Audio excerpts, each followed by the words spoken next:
using their cash for dividends versus stock buybacks? Well, the equation is pretty simple, but the practice doesn't necessarily follow logic.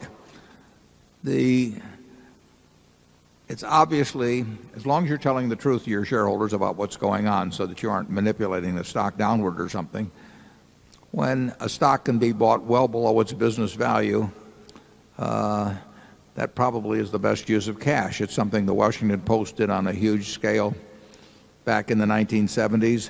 Teledyne may have bought 90% or something or close to it of their stock back. And that was the reason a very significant percentage of companies bought stock back in the past, because they actually thought it was selling for less than it was worth. Like I say, that can be abused if you do various things to bury your stock in one way or another. But that wasn't the usual case. Stock repurchases were relatively unpopular in those days.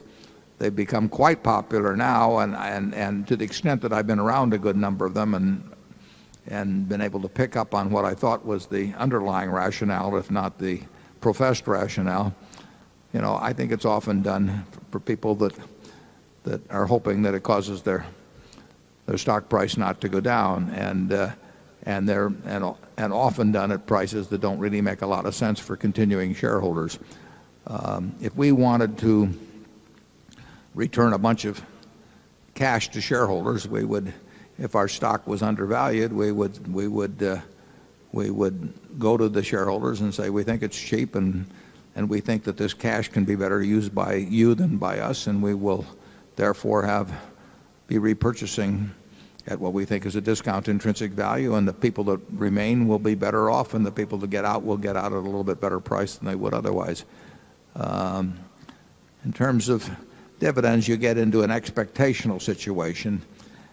And for most companies that pay a cash dividend, it doesn't make sense to bounce around the dividend from year to year, although private companies frequently do that. And we do it ourselves with our subsidiaries. Some subsidiary can pay us a lot of money one year and not so much money the next year. But with public companies, a lot of people do buy stocks to obtain dividends, and they hope for regularity, and there's a signaling aspect to it and everything. So I would say that once you establish a dividend policy with a public company, you should think a long time before you change that policy in a material way. But I think the best use of cash, if you don't have a good use for it in the business, if the stock is underpriced, is to repurchase it, and if it's overpriced, you got no business buying in a single share. But a lot of companies do it. Charlie? Yeah, dividends are a very interesting subject. If you count the unnecessary stock trading and the cost of investment advice and the cost of making a lot of errors and the trading costs in and out, I don't think it would be too extreme to say that now the total amount that's paid out in dividends is roughly equal to the amount that is wasted in all this trading and investment advice. So that the net dividends that come to the shareholders are approximately zero.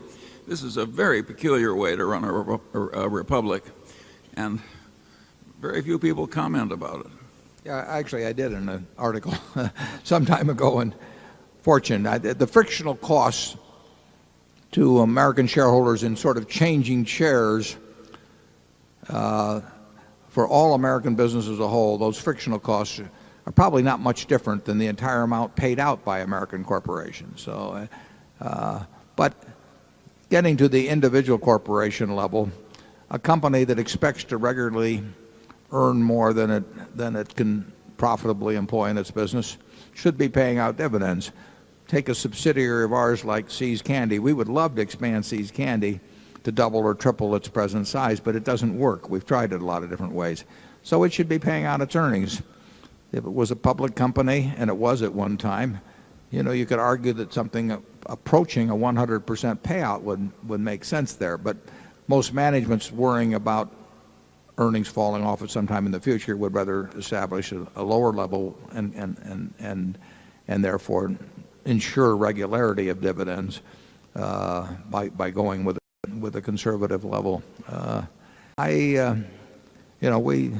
It's obviously something we think about at Berkshire when we have $30-odd billion around. If we can't figure out a way to employ that over time, it's a mistake to keep it in corporate form. But we have this expectation, and I think it's a reasonable expectation, that we get to put it to work. If we ever came to the different conclusion, if we thought our stock was significantly undervalued, we'd probably figure in terms of dispersing it through repurchases, particularly where now dividends and capital gains are neutral for individuals. If our stock was not underpriced and we felt, we would probably do something via a dividend. It's not going to happen soon, however.